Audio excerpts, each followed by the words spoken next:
A lot of B2B teams install a visa identification tool expecting instant pipeline. So they see company names show up, they get excited, and then a few weeks later, nothing meaningful has changed. So it's not because the tool doesn't work, but mainly because it was set up poorly. The traffic wasn't fitted properly, and high intent signals were completely missed. So today we are breaking down the most common RB2B mistakes and how LemReveal avoids those problems with a more structured system. So we will get into detail with that. And firstly, we will have a look at the tool itself, RB2B. So we'll just click into it right from the dashboard and I'll show you how it is. So if you don't have an account yet, you can create one. And if you have, you can just log in. So with that being said, if you still want to know how to do all this, you can go back to the previous videos and have a look at them. Everything there is a bit more detailed. So this is how it looks like, right? And then this is the dashboard after logging in and all that. So I'll take you to the dashboard. There we go. As you can see, you can already see some preliminary data on it. And that's just about it with this tool.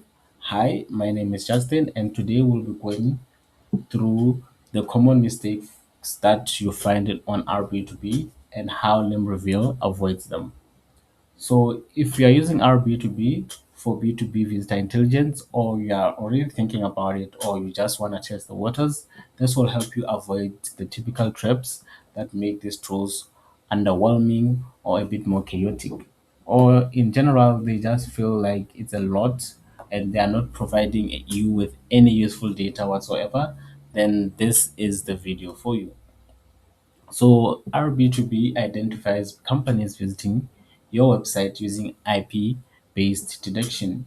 So it shows you company names, timestamps, pages, and all that. As you can see on the dashboard, you can already get the clear idea or a basic overview of how this tool is like. So on the surface level, yes, it's indeed powerful, but visibly alone it cannot create an opportunity. So you can see everything, yes, the visibility is there, but you cannot really see or infer much data from just what's presented to you. So you have to dig deep and try and find that interesting data.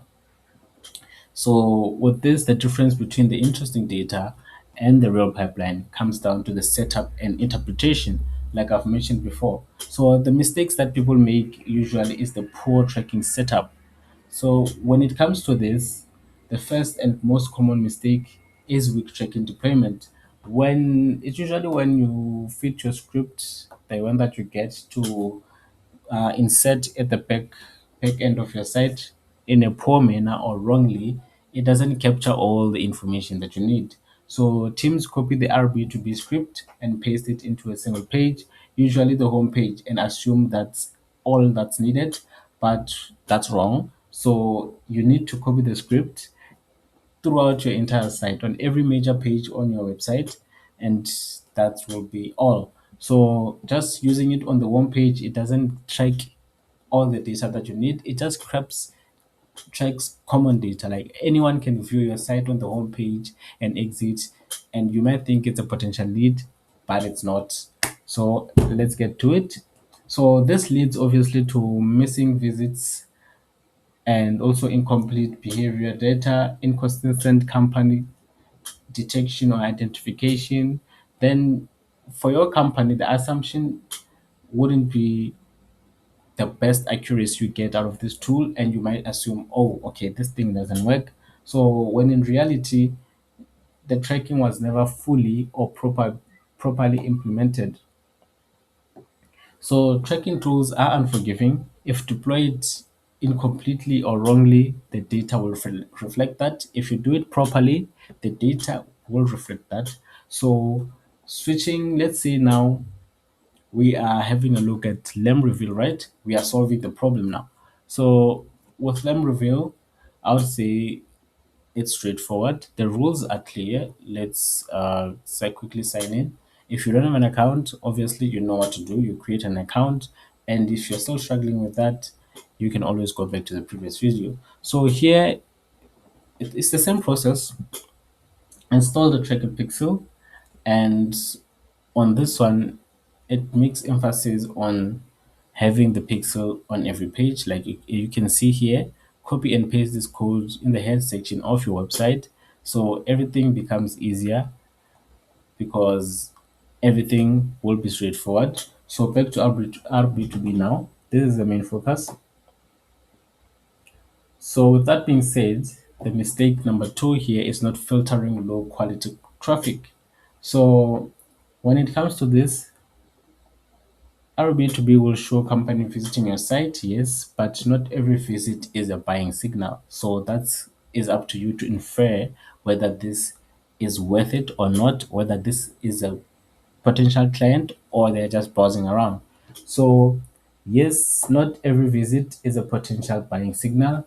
And with that being said, you'll see your recruiters, you'll see your competitors, you'll just see irrelevant industries viewing your site. Maybe it's information they get from ChatGPT. They just have a look at it and they're like, oh, this is not the site I was looking for. So that doesn't mean that it's a buying signal. So if you don't segment by industry, company size, geography, your dashboard becomes clustered. So with that being said, I'll quickly show you here. Person level visitors, we'll just start with that. As you can see, hot lead visitors, you can use filters to filter the relevant information for your site, and as well as your page views, the number. Let's say a person viewed your page 5 times. That can also indicate something, like your pricing page, your case study page, your services page. They viewed it 5 times and they keep viewing it over and over again. Then that's a signal that this person might be interested in your product. So filtering all that information ensures that teams don't waste time chasing companies that never fit in the first place. And obviously, it isn't a data problem, but a qualification problem. So that's one of the mistakes that you can see or identify in that. So again, the mistake number three, probably the last mistake that I'll explain to you right now, is missing high intent leads. So when it comes to this, RB2B shows page views and repeat visits, but unless someone actively monitors all that data, multiple visits within a short time frame, repeated price page visits, case study engagement clusters. If you don't really monitor that, high intent company can slip through unnoticed. This like there is no aggressive prioritization engine pushing those accounts to the very top immediately. So that's where the filtering uh, phase is really needed.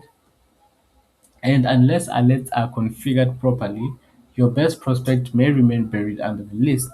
So, with that being said, RB2B isn't really inherently flawed. It's mostly the frustration that comes from incomplete tracking setup, no structured filtering, manual intent interpretation. So that's is one of the things that you can always have a look at. And LemTask, obviously, I'm in LemReveal, obviously covers those up or avoids those issues by enforcing stronger structure around deployment and prioritization. So, regardless of the platform, the principle stays the same. Visitor intelligence only works when tracking is accurate, traffic is qualified, and intent signals are acted on. So, as long as you have your tracking set up right, your site set up properly, and you can get the information that you need from your company visitations. As you can see here, these are the filters that I'm talking about: the returning individuals, the company size, the organizational type. Like you can filter it out in as much or having different ways, as many of them as possible. So you can analyze that data to ensure that there is a buying signal from the companies that are visiting the site or the people that are visiting the site. So as you can see, there is more information in your live feed there for live page interacting and all that. So if you need any more information on these tools, you can always catch the links in the description below. and explore the tool at your own leisure, of course. Play around with them, and obviously let us know of a feature that we missed in the comment section, and we'll have a look at that and get back to you. So that's it from me. I will see you on the next video.